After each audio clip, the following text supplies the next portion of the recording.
Hello and welcome to another bonus episode of Fantastic Fights, the podcast about a middle-aged man playing adventure gamebooks out loud on the internet. My name is Hieronymus J. Doom, and this episode is very special to me indeed. Like most very boring people, I have a tremendous fondness for the game of snooker, a game I play at the level of a toddler, but enjoy watching on the TV very much indeed. This is a passion I share with my husband, to the extent that we've actually been to see some live tournaments in the before times. He once suggested that it would be fun to do an adventure gamebook based on snooker. I, safely ensconced on the lofty throne of the semi-professional gamebook critic, begged to differ. Imagine my surprise on my last birthday when it turned out he'd only gone and done it. He'd produced a 400-section gamebook designed to simulate the thrills, spills, and off-table intrigue of a lengthy game of snooker. So, this episode, I'm going to present a playthrough of The Cruel Game, a gamebook by Dr. Marcus E. Law. Because he is a kind fellow, he's also given his permission to send a copy to my patrons. If you're listening to this, you are already benefiting from the support of my patrons, because it's only thanks to them that I can justify the time and effort of putting together bonus episodes on the regular. But if you're one of the people who generously supports me at patreon.com/HJDoom, you're going to be getting a surprise bonus gamebook this month. That goes with the horror gamebook and the 2 complete role-playing games my patrons have already received. I'm also working on another role-playing game and my second gamebook, Rats in the Cellar, which should be going out to patrons before the end of summer if I continue hacking away at the speed I am. I've been posting a few updates on Patreon about my progress and some of the themes and ideas I'm playing with as well, if that is of any interest. Without any further ado, let's jump into The Cruel Game, and thanks once again to my patrons for making this possible. So we've got a few stats to generate. Rather than skill, stamina and luck, we have form, concentration and momentum. Form is the best friend and the worst enemy of every professional sportsman. Even the best player can have periods of poor play, and on the right day, the worst players can take out the very best in the business. Form can fluctuate somewhat over long matches, which take place over several days. It's generated by rolling 1d6 and adding 6. My character, Plankton Jodril Flange, or PJ Flange to their friends, has a starting form of 8, which is, let's be honest, not great. Concentration is a key ability in snooker. The ability to keep your focus on every shot is vital, especially in a sport where you may well have long periods where you're sat in a chair, effectively a spectator, as your opponent pots ball after ball. In The Cruel Game, concentration is also generated by rolling 1d6 and adding 6. It can fluctuate a lot from these starting values, because concentration fluctuates. PJ Flange has a starting concentration of 7, which is literally the worst concentration you can have. That's actually quite nice in a way, because my own ability to concentrate is also absolutely shocking, so I feel like I have something in common with my character. The last stat is momentum, which represents the way changing fortunes and passages of play can affect players. All games are easy when you're playing well, and confidence has a tendency to breed success. Momentum can be positive or negative, and starts off at 0, and it will change considerably as the game progresses. I'll talk about how we resolve frames of snooker when we get to it. After we've played through a decent chunk, I'm going to call a halt and offer a few thoughts about the books. I don't want to spoil the end for those who will be getting a copy. I'll be going fairly light on detailed criticism, because I can't think of anything less romantic than meticulously picking apart something which your loved one has made especially for you. But I will offer a few closing remarks, and I think I'll probably have some thoughts about game design more generally, because I always have thoughts about game design more generally. So, let's get the boys on the bays. That's a Rob Walker reference. I am such a nerd. You step into the Crucible Theatre through a small entrance at the top of a flight of stairs as the announcer, Bob Strider, concludes his introduction and the audience begins applauding wildly. You are briefly overwhelmed by the deafening noise of the cheers and, of course, some boos all around you, combined with your chosen walk-on music booming from the speakers and filling the confined space of the auditorium. Is it normal to have thought about your walk-on music as much as I have, when you have zero chance of ever being in a situation where anyone will be playing music when you come into a room? The only way I'm getting walk-on music in reality is if I bring a ghetto blaster with me and just inflict it on people. My walk-on music at the moment is Kashmir by Led Zeppelin, because I just think that riff, that driving riff, is a really, really good thing to walk out to. So if anyone wants to hire a 43-year-old man with asthma and a knackered back to be a professional wrestler, I would like you to also clear Kashmir by Led Zeppelin as my walk-on music, please. Coloured and white lights dazzle you, and the rows of faces and cameras turned towards you leave you feeling exposed like a botanical specimen pinned on a card. Briefly, you wish you could flee back through the door to your dressing room, but no. This is your moment. This is what you have worked towards all your years of lonely practice. This is what you have fought for through 7 rounds of matches against increasingly challenging opponents. Now you are entering the hallowed ground of the Crucible to make your mark, and you will not be running away. Raising your cue in a salute to your fans and a challenge to your detractors, you grin broadly and descend the stairs to the central stage, dominated by the newly refitted table, its cloth a seamless, unsullied plain of emerald green.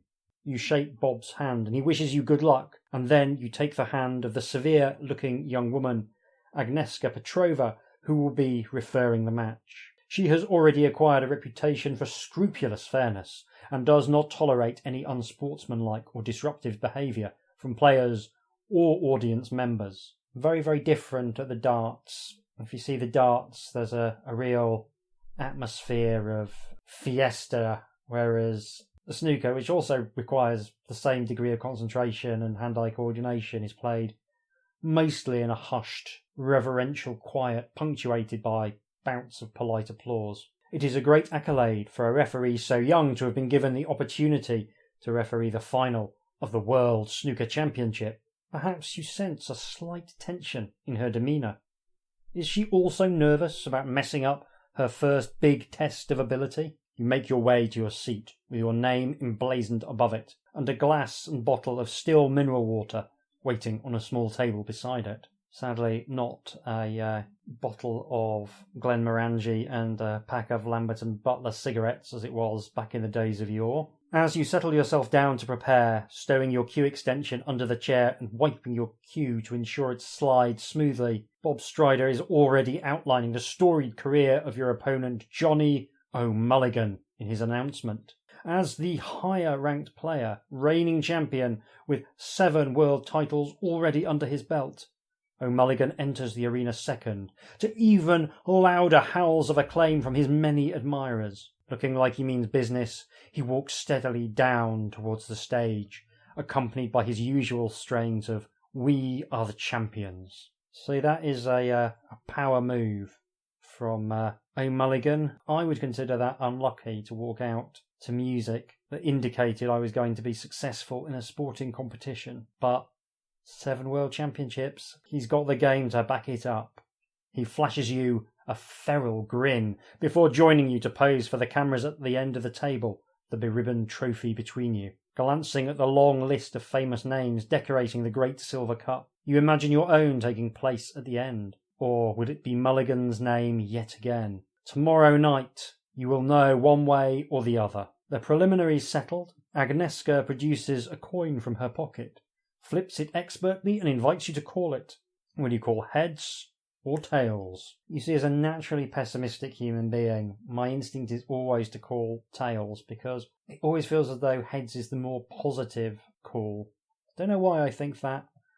When you call tails, you you seem to me to be giving up on life in some way. So I will call tails. I apologise if you can hear any noises in the background. My cat has just decided to embark on a more than usually serious programme of self-ablution. He does like to save it for when I'm recording. You call tails. Roll 1 die. If we get 1 to 3, it's 1 result. If you get 4 to 6, you get another result. I get a 5. You lose the toss and feel a momentary disappointment at this tiny misfortune. But you shrug it off. Johnny O'Mulligan opts to break, clearly raring to go. First frame, O'Mulligan to break. So we need to make note of the fact that he broke off in the first frame. It will be relevant later in the match. Your opponent strides with immense purpose towards the bulk end of the table, running his cue through his large hands, amid a chorus of whistles and enthusiastic cries of, "Come on, Johnny!" Agnieszka Petrova fixes the crowd with a steely glare, and they quieten to watch their idol carefully positioning the cue ball in the D between the brown and the green. He bends, feathers the cue a couple of times, and then delivers it boldly. All eyes are fastened on the passage of the white down the table towards the nearest triangle of reds. So we need to roll another die. Yeah, this time it's a 1 to 4 or 5 to 6. Gets a 1. O'Mulligan's break-off is sound as expected. The white knocks the pack gently, dislodging a couple of reds by a few inches, then bounces off the top cushion and returns to the bulk end, finishing up an inch or so off the cushion. That is a good safety shot. Breathing deeply and ignoring the crowd's catcalls, you walk up to the table for the first time, assessing your options. There is a small chance of potting one of the loose reds to the top right corner, but it would be a difficult shot to pull off with the cue ball positioned as it is, and you'd have to trust to luck to position on a colour afterwards. So yeah, having the white ball next to the cushion makes every kind of shot more difficult because you can't put backspin on it at all, and it can be a lot harder to put side spin on. On the other hand, there's a fairly obvious safety shot available, knocking the loose red back towards the pack, aiming to return the white to the bulk cushion. However, this would risk getting caught in a long safety battle, and Mulligan's safety play is generally excellent. How do you want to play it? Well, my form is in the toilet, my concentration's all over the place, so rather than going for the challenging pot, I think I'm going to try and play safe, hoping to push my opponent into an error. You play the safety shot and it pans out well, leaving your opponent with nothing to go at. However, he responds with another excellent safety, and this time you're left snookered behind the green and in something of a bind. You pace the table, trying to decide how to escape. After a couple of minutes of thinking time, the audience are growing restless. The referee looks as though she might ask you to hurry things along if you don't make a move soon. Decision paralysis. Nothing worse than decision paralysis. What will your play be? Do you want to play the most obvious escape? Trying to nestle into the side of the pack without disturbing anything, so it's kind of like a soft shot. Very negative way of playing because there's usually an easy safety afterwards. Alternatively, you might want to try a more daring 3-cushion escape, aiming to end up tucked behind a loose red just below the black spot, which would put O'Mulligan in real difficulties if it comes off. Yeah, he'll be playing up the table the wrong way. I think you've got to go for the more daring 3-cushion escape. So send the white off, 3 cushions down. That is a really tough shot actually, because you're playing facing in the opposite way to the ball you're trying to land on. Yeah, very challenging. But that's what we're going to do. Your bold play pays off, and the audience gasps as the cue ball bounces off the bulk left and top cushions to rest almost, but not quite touching the intended object ball. O'Mulligan taps his cue on the table to acknowledge the quality of your shot. He is comprehensively snookered and will probably need several attempts to get out of the hole he's in. Very, very hard to play right next to a red ball, because if the white makes any contact with the red ball, you're judged to have made what's called the push shot, where the cue, the white ball and the object ball are all touching each other, which is a foul shot. Anyway, we've got one concentration, one much needed concentration, I might add. So concentration now up to 8. So roll 1 die to see how many times he misses or fouls before striking a red. So how good's your safety game? 1. His safety game is in excellent shape. So we resolve the frame. but we reduce O'Mulligan's concentration in this first frame by 1 for the foul that he has committed, since he's been rattled by the setback, which gives him a form of 9 and a concentration of 11. So we now need to generate our ability, which is our form plus our momentum. So if we've got negative momentum, we need to reduce our form. And we resolve the to and fro of the frame by rolling 2 dice, adding the results to our respective abilities, and whenever you get higher than your opponent, you do 1d6 damage to their concentration. And once a player's concentration is reduced to 0, you get to make a break, and it will tell you how that break goes in the text. So O'Mulligan has a form of 9, which gives him an ability of 9, and a concentration of 10. So there's a number of different possible outcomes to this first battle of the bays. So if he wins the battle, then he goes on to win the frame. If I win, but I lose 1 round of combat, as it were, to him, I need 2 goes, undramatic win of 30 and 45, which would get me 1 momentum. If I win without dropping a single round, I make a stunning century break of 1-1-5, and that will get me 2 momentum. So I'm going to roll some dice and find out how this first frame goes.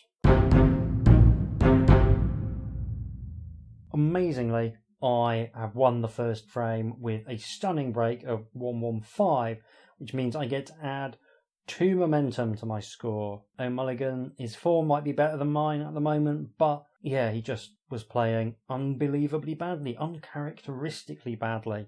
That's what makes sport so exciting. Even though he had every advantage, he had more concentration, he had more form than me. Yeah, he completely broke down. So I've got to now capitalise on this weakness. First frame to PJ. You settle back in your seat as the referee prepares the table for the second frame. You are aware of the presence of the capacity crowd on all sides, variously chatting, eating sweets, bursting out in sudden laughter, or even nipping out of the auditorium to purchase a quick drink or use the facilities. Wiping your cue and sipping your mineral water, you attempt to centre yourself during this moment of peace, and to put all thoughts of how the previous frame went out of your head. Your concentration returns to its starting value, in my case 8. All that matters now is the new frame. You must be wholly in the moment. Do you know, I've never been wholly in the moment in my life. I doubt I will be wholly in the moment on my deathbed. I'll be thinking, is this how people die? Am I doing it wrong? Does that person over there think I'm taking too long? Should I hurry up and die? Or are they actually just hoping I'll linger? Maybe I'll linger for a bit. Oh, too late, I'm already dead. Suddenly, you realise that Agnieszka is standing motionless beside the table, on which the balls are positioned ready for the next frame.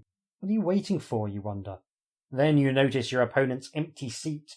O'Mulligan is still outside the arena, presumably in the toilet.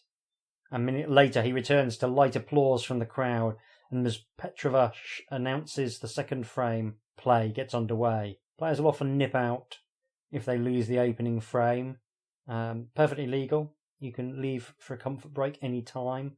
But making the guy who's in front just wait a little bit. There's a little bit of mind games in there sometimes. Also gives you a chance to regain your own inner focus away from the hot lights and the cameras and the crowd. You can have that moment to yourself. Give yourself a little talking to. You know, G yourself up by saying what a massive disappointment you are to everyone who's ever met you. This is why I'm not a top-flight sportsman. That, and I've got 2 left hands. It soon becomes clear that Johnny's brief absence has renewed his focus remarkably well. After a brief safety exchange, he gets in with a stunning long red, a shot to nothing as the black is tied up. But it gives him control of the frame, and soon he is in again when you play a slightly weak safety. You can only sit back in your chair and admire as he clears up an awkward table. You would not have thought he could make such a good break from such an unpromising starting position. At 64 up, with only 59 on, it looks as though the frame is won, but O'Mulligan unexpectedly misses a red which would have put it beyond all doubt. The table doesn't look especially promising for snookers, but perhaps you could use the blue, which is rolled up near to the yellow pocket. The referee turns in your direction to see whether you intend to come back to the table. So I need 2 snookers, 2 4-point snookers. So, yeah, I will... It's considered good form to come back if you need 2 snookers. It's not a lost cause by any stretch of the imagination. So I'll do the professional thing. I'll come back and play on in the hope of getting snookers. If a ball is like just sort of sitting over a pocket, you can sometimes use the pocket to tuck in right behind it and make it very, very difficult to get out of. So it's worth a punt. O'Mulligan's miss has left you with a good shot on the red he was aiming for, and you managed to take the remaining loose reds with blacks to make 24. The final red had run safe earlier in the frame, but you contrived to take the previous colours in such a way as to cannon the red off the cushion, giving you a nice angle to pot it into the corner and end on the black. The crowd applaud your elegant shot. Gain 1 concentration. That's good, because one of the things you don't want to be doing when you need snookers is potting low value colours, like, the yellow's only worth 2 points and what have you, and that you can end up making it a bad situation even worse. So taking them with blacks is ideal. Now you need to think about making snookers. The blue is still down near the yellow pockets, and you aim to glance the cue ball gently off the yellow to send it off the bottom cushion and up to the baulk line, behind the green, while the white comes to rest, snookered behind the blue, almost in the pocket. So trying to get almost a full snooker table's worth of distance between the white and the red, and also snookering my opponent behind the blue. That is going to be a tough one to get out of if I can pull it off. It'll be a challenging shot, and there's a chance of going in off, which is where the white goes into the pocket after making contact with the object ball, which is also a foul. Roll 1 die and add the result to your ability, i.e. your form plus your momentum, to see if you manage to pull it off. So we're aiming to get over 15. This is quite a nice thing, because traditionally in 1d6 plus 6 stats, as in like Fighting Fantasy, if you want to test someone's ability, you roll 2 dice and you try and get equal to or under. Here, what Marcus has done is, by rolling a die and adding your ability, it creates a kind of difficulty in quite a neat way. There's no need to remember other things. It's a nice little spot rule, but obviously you can set the difficulty of that roll to whatever you like. So that's a nice little thing. To get 15 or over, I need a 7 on 1d6. Yeah, that's not going to happen. My result is inevitably below 15. Unfortunately, you slightly misjudge the angle, and the cue ball comes off the yellow, nudges the blue, and then slips into the yellow pocket. It's gone in off. Now you will need a further snooker. Johnny O'Mulligan returns confidently to the table, clearly determined to put this frame to bed properly. He positions the white optimally to take the yellow into the middle pocket and goes on to clear the table. Of course he does. He returns to his seat with a smug smile amid thunderous applause. Lose 2 momentum for this disheartening failure. Frame apiece, and my momentum has dropped back to 0. Back in your seat, ready for the 3rd frame, you see O'Mulligan leaving the arena again, and wonder hopefully whether he has a stomach upset. Unwise curry last night, perhaps, after his semi-final against the ageing Don Biggins concluded decisively in the afternoon. That might put him off his stroke.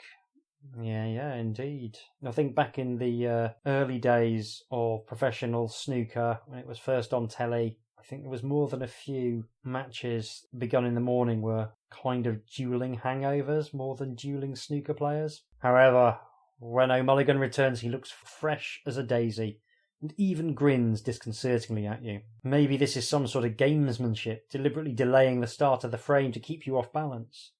When he gets in early on, you also notice that he keeps touching the cloth, brushing away invisible specks of chalk, or smoothing the nap as though as to assert this is his domain, his living room, as the commentators would have it, after so many glorious visits to the Crucible. It is indeed rather off-putting. Lose 1 concentration for your irritation. So concentration now down to 6. Oh no, it went up by 1. My concentration's back down to 7. It turns out to make little difference in the end. His break extends time and time again. You long for him to miss a red into a tight middle pocket, or to lose position when coming up for the blue. But he seems in impeccable form just now. After just 8 minutes, he sails past the winning line. Unlike the previous frame, even if he breaks down now, it would be futile for you to come back to the table, given the number of snookers we would need. The only thing in question now is the size of his break. Raising your eyes to the heavens, you long for something to go wrong and spoil it. You don't feel you can bear to hear his adoring fans riotously cheering if he makes a century. It would just be too depressing. So we've got a straight 50-50 roll. 1 to 3, 4 to 6. So we get a 1. Unfortunately, your mean-spirited prayers are not answered, and O'Mulligan soars past the century mark in flamboyant style, clearing the table with an exhibition shot round all the cushions to pop the black decisively in the left corner pocket. The crowd goes wild, and you grit your teeth with frustration. Lose 2 momentum, so I'm now 2-1 down with a momentum of -2.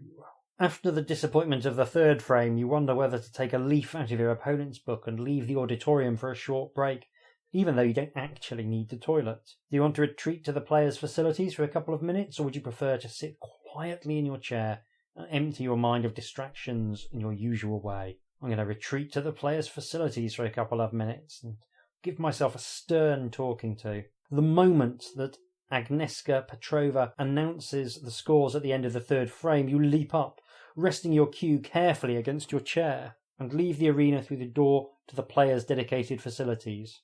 O'Mulligan stays in his seat after his win, and to your relief, and you hurry up to the cubicle. It is a sudden relief to be away from the glaring lights, intrusive cameras, and vast crowds of observers in the theatre. The only noise in the toilet area comes from a dripping tap and an occasional rush of water through a nearby pipe. You stretch your arms above your head and move to roar defiantly, baring your teeth. "I'll show you, you smug bastard. You won't keep me off the table this time. I'm coming for you. And as for your fans, screw you all.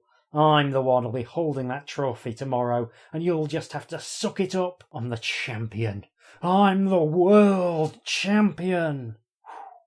Good pep talk. Punching the air with your fist and charged with resolve to get into the next frame, you leave the toilets and make your way quickly back to the arena. It seems less intimidating after your pep talk with yourself, and you give O'Mulligan a fierce smile of your own as you return to your seat. You can add 1 to our concentration for the coming frame. So, concentration now up to 8.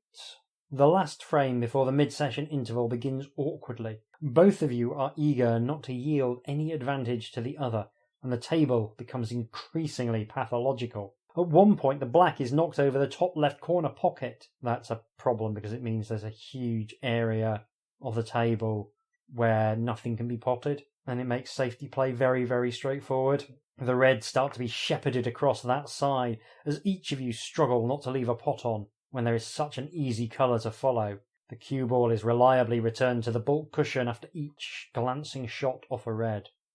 How do you want to deal with this situation? Do you want to continue playing cautiously in this way, gathering the reds around the black near the pocket and hoping your opponent eventually pots the black by mistake? Would you rather try and cut this Gordian knot, attempting a difficult shot to knock the black out of the corner and back into play without leaving a red on? Or do you want to smash the white as hard as you can into the reds on the left of the table and trust to luck that one of them finds a pocket? I am a very natural hit and hope style of player, so it is the third of these options I will be taking. Frustrated by the state of the table, you put your faith in the gods of snooker and fire the white into the red, scattering them wildly all over the table.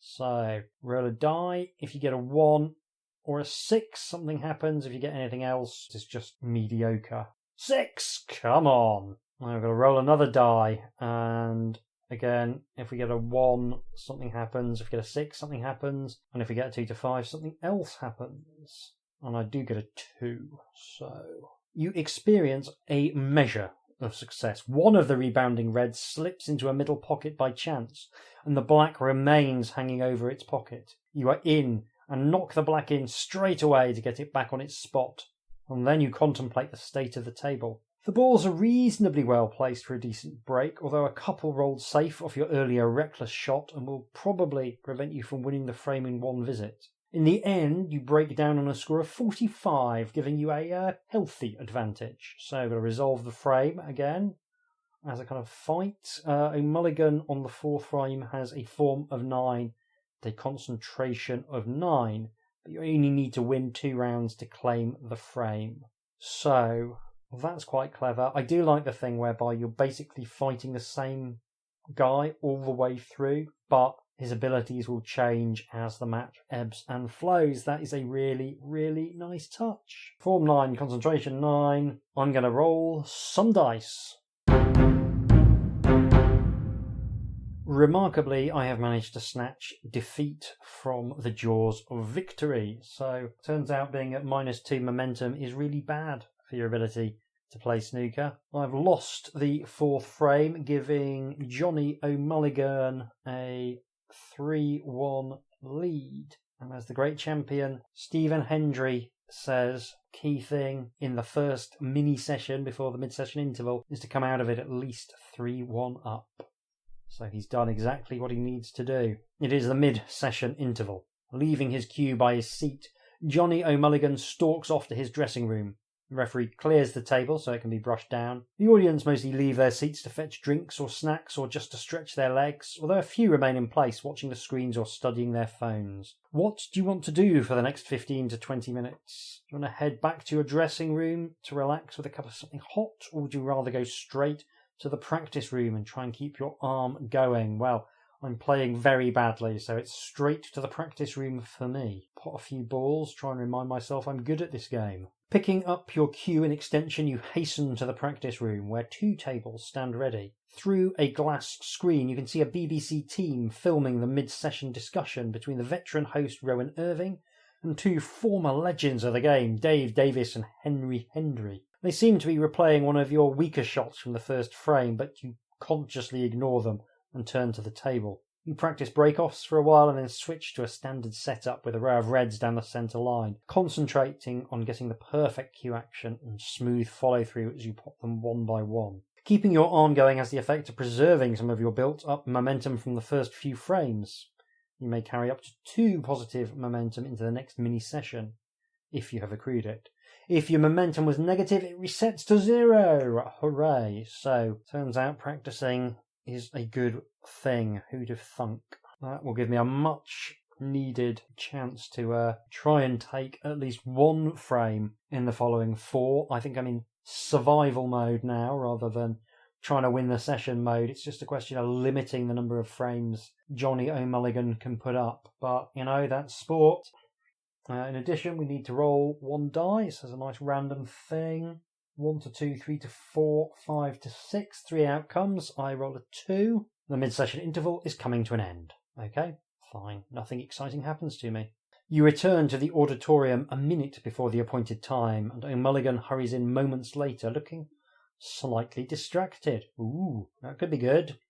Some members of the audience are still making their way back to their seats, full glasses in hand, and Agnieszka Petrova waits alertly before receiving a signal that the cameras are ready to roll and the doors will be closed. Latecomers will have to wait outside until the end of the frame now. I've done that. You have to kind of watch the frame from on a little TV in a sort of shame pit with all the other people who weren't quick enough getting their refreshments or going to the loo. It's a strange experience. Ladies and gentlemen, settle down please. Quiet please. 5th frame. Did we break off? We did not. O'Mulligan will break off this frame. 5th frame, O'Mulligan to break. Your opponent steps boldly up to the table and sends the white crashing into the pack. Balls go everywhere. This should be a nice open frame, you think? As you approach the table, your heart leaps with excitement as you see that your opponent has not got away with his gamble. You have a range of options to go at. Straight red to the top left corner, aiming to screw back and end up on the black to the other corner. That seems like a classic shot. Would you prefer to try cutting in a straightforward red near the left middle pocket to end up nicely on the blue to the right middle? Or do you want to take the opportunity to play a really good snooker behind the pink, which has rolled down towards the bulk end and is touching the green? No, we need to take this match by the scruff of the neck. I'm going to go for straight red, top left corner, screw shot, back to the black. That hopefully will give me decent position to get onto the next red, and I can just sit there taking reds and blacks. Seeking to take this chance by the scruff of the neck, you smack the mid-range red right into the centre of the pocket. The white rolls back as if by magic and ends up perfectly on the black. The audience clap enthusiastically, gain 1 concentration. Concentration now 8. There are several further reds in the open, and if you plan the break carefully, you should be able to win the frame at a single visit with little risk. However, to leave your opponent needing snookers, you calculate that you'll have to take 1 difficult red from either the top or the right cushion. Do you want to try and move one of these awkward reds as soon as possible? Or would you rather clear up the easy balls first to get a decent points buffer on the board and then worry about the safe reds later? I think against a player of O'Mulligan's character, you have to be looking to win the frames at 1 visit. You've got to play that aggressive shot when it's the right shot. You're not going to get that many golden opportunities. You've got to take them. Can you tell I've watched a lot of snooker? I'm going to try and move one of those awkward reds as soon as possible. Hoping to deal with the problem red immediately to leave yourself a clear run to the finish, you attempt a dual-purpose pot on the black, with the intent of bringing a red off the cushion and into play. And that's good snooker because it's generally considered sensible to try and move a red when you're actually potting a colour. If you try and move a red on a red, you can sometimes end up not having position on any colour at all. Whereas if you screw it up, you can at least play a safety shot if you're on a colour. So 2 dice under our current ability. 6, nicely done. You play the shot to a T, potting the black squarely, pushing the safe red off the top cushion by a couple of inches and leaving the white perfectly lined up on the red into the top right pocket. The rest of the break is a formality, and the only question is whether you can go on to make a century. If your concentration is greater than 10, you manage to maintain your focus and clear the table, making a fantastic 132 break. Total clearance, always a good settler for a snooker player. However, if your concentration is 10 or under, your attention drifts slightly once the frame is secure, and you absent-mindedly go in-off on a break of 84, but that still gets you 1 momentum. So, we are hanging in there. Absolutely hanging in there with the world number 1, 2, 3, making up the lost ground. We now got a momentum of 1. That makes the next frame seem a lot more doable. As you approach the table to break off in the 6th frame, an interesting thought crosses your mind. What if you were to play a non-standard break-off shot, as aging genius William Marks sometimes does, coming off the side and top cushions to strike the bottom of the pack? Usually to strike it very, very gently, so that the white hopefully sort of sticks to the pack, well, making it functionally impossible to leave a pot on. That might put your opponent off his stride and make it less probable he'll have a long red to go at straight away. Also, the black will be less likely to get tied up, facilitating bigger breaks and more free-flowing play. However, there's always a chance it could go wrong and give O'Mulligan an easy starter. I am going to risk it. I'm going to try the non-standard break-off.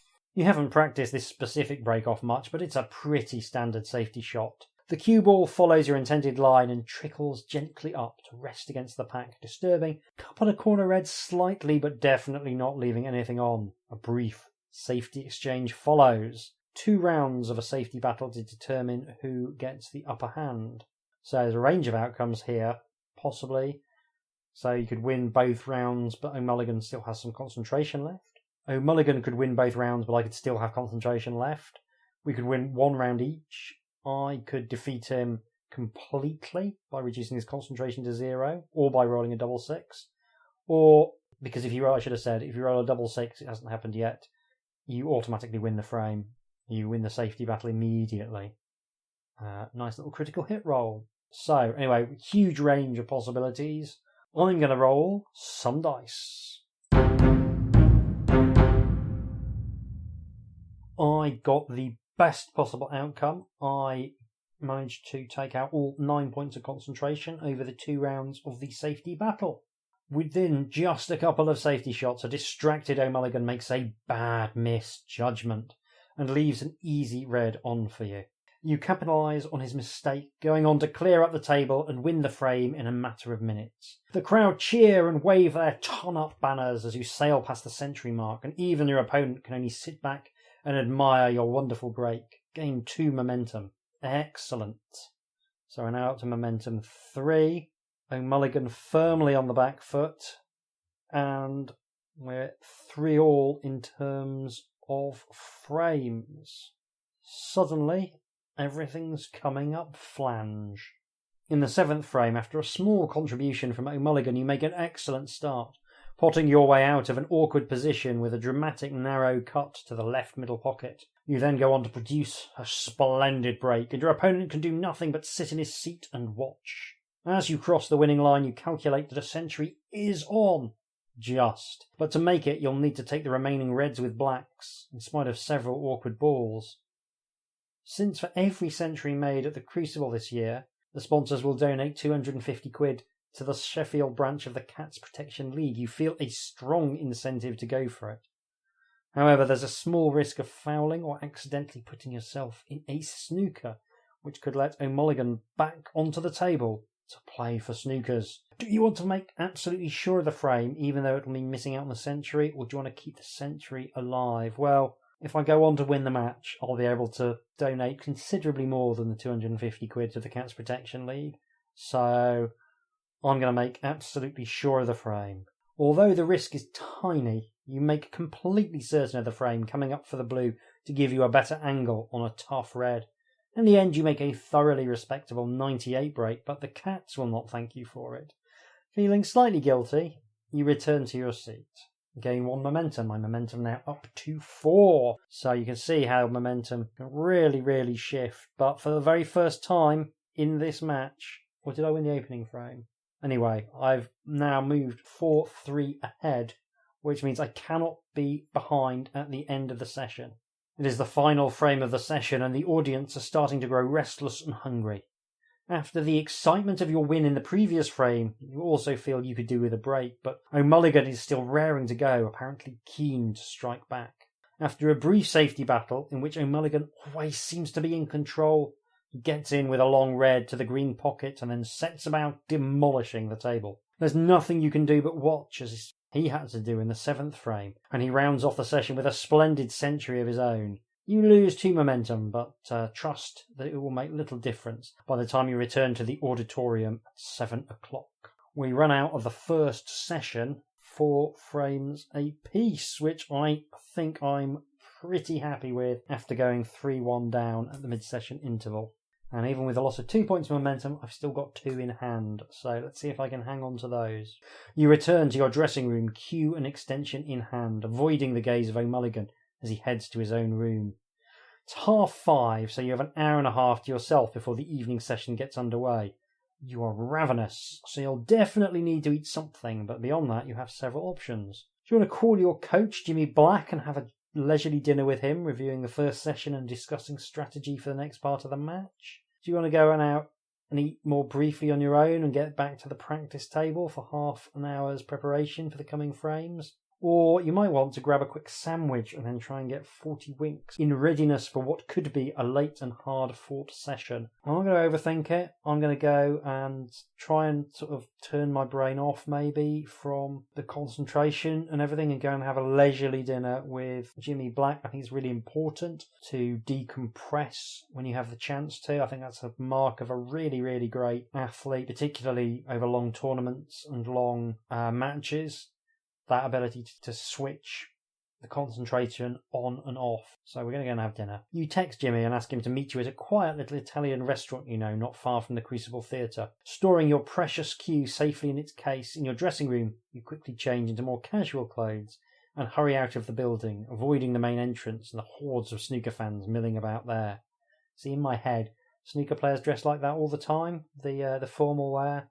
I know it's not true because I've seen them being interviewed, but I feel like if I was a snooker player, I'd just wear trousers, shirt and waistcoat all the time. In the restaurant, Jimmy is already seated at a secluded corner of the table, drinking a cold beer. Not wanting to be impaired in any way this evening, you reluctantly order a Coke as you join him. He's a grizzled, world-weary man in his 60s, a former pro who reached the world finals himself on no less than 7 occasions, but never managed to clinch the win. Long retired, he now hopes that you, his finest protege, can achieve what he could not, with the help, of course, of his vast experience. Having ordered your starters and mains, you settle down to discuss the first session and look ahead to the second. His advice will depend on how you have done so far. Well, we are all square. You shared the frames, that's fine, that's not too bad. Your coach comments, but keep pushing him. Don't let him get ahead. You can't afford to give him an inch. You lose focus for a second and he'll be there 3 frames ahead, just like that. He snaps his fingers in your face, making you flinch. Now, obviously, you'd like to win the second session, take a lead into the second day, really make him sweat overnight thinking about it. But if you're not feeling it, at least try and share the frames and keep things all square. He continues on in this vein, giving you tips and recounting anecdotes from his own past matches. Some of it is useful and should stand you in good stead for the evening. If your current form is 9 or less, which it is, gain 1 form. Form 9, that's very helpful. Maintaining your focus on the match has also enabled you to retain a little of the positive momentum, if any, that you accrued during the previous frames. You may carry 1 momentum into the next session. Eventually he runs out of advice and you finish your desserts and settle the bill. Once more into the breach, dear friend, he cries, clapping you on the back heartily as you leave the restaurant and head back towards the theatre. It's nearly 7 o'clock. You will just have time to collect your cue from your dressing room. So, at the end of the first session is where I think we will leave this thrilling snooker-based adventure game book. I hope that has piqued your interest somewhat. I'm obviously going to play through to a close another 3 sessions of snooker between me and a potential world championship. My maiden world championship, because I have actually played through this book once when I first got it, which I did not succeed in hefting the trophy aloft. So I'm going to be hoping very much that second time's the charm and that I don't end up like a certain well-known snooker professional who did indeed make 7 World Championship finals without winning a single one. I'll be back in a few seconds with some closing remarks. Until then, tatty bye. So that was The Cruel Game, and it turned out to be a very cruel game as I lost 13-18, and the final frame I was miles ahead, deep into a comeback. Momentum was all on my side, was looking peachy, it was going to be a great upset story. Then O'Mulligan pulled off the 6-6 total clearance to stop me in my tracks. There was a good narrative thrust to the match with us sharing the frames for the first 2 sessions, but then my opponent really pulled away in session 3, which ultimately left me with just too much to do. And that is a classic snooker match narrative, and I very much enjoyed that.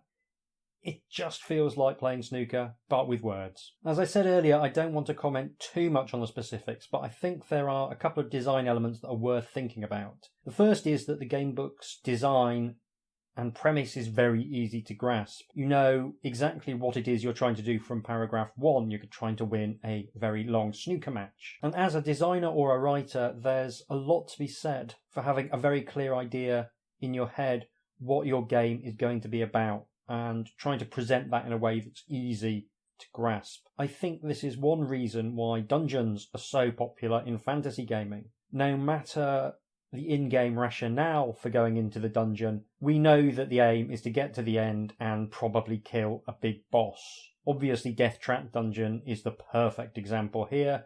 The goal of Death Trap Dungeon is to beat Death Trap Dungeon. I think giving players a very clear goal at the outset is usually a good plan. Not 100% of the time. It does depend on the type of story you're trying to tell, but certainly if you're designing a game or an adventure or a story for people who maybe are new to gaming, then it's a really, really good plan to make sure that you explicitly state the goal and that every part of the game or story or adventure points towards that goal. The second thing that I thought was interesting is that the Cruel Game has, of necessity, a very linear structure at the highest level. You're going to be playing 4 frames of snooker and then have a 15-minute break. Then you'll come back and play another 4 frames before having a longer break.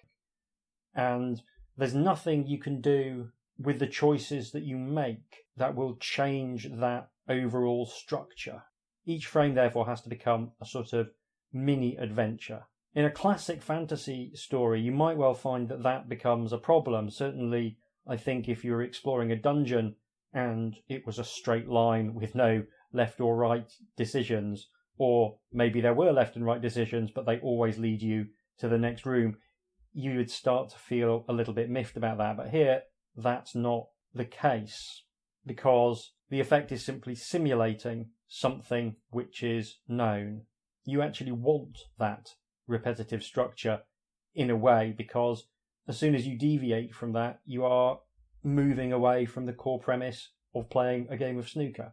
There's an interesting issue with the format that while you can and do have battles throughout, you don't really have items in the same way that you might if you were dungeoneering, and that limits the design space quite considerably. But what Marcus has done is to have the Cruel game play around a lot with your stats instead of giving you items. They're constantly changing throughout the book and then broadly resetting between sessions, and that gives a lot of natural variation for how the game can play out. This is a game that is pretty RNG heavy, but in a really interesting way. It's an interesting technique, and the momentum stat in particular feels exactly like it should. Make a bright start to a session or play badly in the opening frames, and there's a really good chance it will start to snowball. And that makes every session potentially feel different, and all of the sessions have their own narrative within them, and that kind of takes the place of items and keywords. The use of metastats like momentum is something I definitely want to explore further in a future gamebook, because I think there's a really big design space there for having something you can mess around with a lot without taking away from the unique character you've rolled up at the start. I think maybe something like a werewolf game with phases of the moon affecting your abilities, that would be a really good example. I don't currently have time to write that, but I might get to it one day. The last thing I want to shout out is the maximum break opportunity that comes in this book, which we didn't get to in the playthrough, but it's such a rare and exciting part of watching snooker, the 147, that including it and making a big deal out of it is just a really sensible choice. It's the most mechanically complex frame by far, and it feels like a sensible design choice to spend a good chunk of time on it, and if you can pull it off, it feels really special, like a 147 should. It's difficult, it's unlikely, but it's always there. It also creates a little mini peak about halfway through the story, which I think also is a really good way of breaking up the action and, again, giving the match you play that narrative heft. There's something very pleasing too about focusing on a single match rather than doing the whole tournament. I think it would have been easier in some ways to simulate a snooker tournament because you could abstract a lot of the play to a higher level and maybe focus on stuff off the table, and there'd be a more obvious narrative to develop there. This is actually, I think, in the end, more interesting. It reminds me of certain manga where fights can go on for chapter after chapter, and you get to know the characters as much through how they fight as how they talk, and that was an aspect I very much enjoyed. I think it'd be really fun to try and write a game book that worked in the same way and make the whole thing one long manga-style fight sequence and build in like weird flashbacks and odd subsystems for particularly insane fighting strategies. Now, obviously, the appeal of this book is somewhat limited. It was originally written for an audience of one, and there's some private jokes in there that literally no one else will be able to spot. But I do think it's a good time, and it absolutely feels like a snooker match with lots of low-key drama and pleasingly quotidian off-table encounters as well. There's nice things that you can get up to between the frames that adds another little wrinkle to the action. I do hope my patrons will enjoy having a play with it. I'll be back in a couple of weeks with a regular episode in which we'll be delving beneath Nightmare Castle. We usually do bonus episodes every other month, but I'm planning on doing 2 episodes next month as well, so there's more content for everyone, patron and listener alike, over the summer while I have rather more free time. Thanks so much for listening. Take care of yourselves, and I'll see you soon.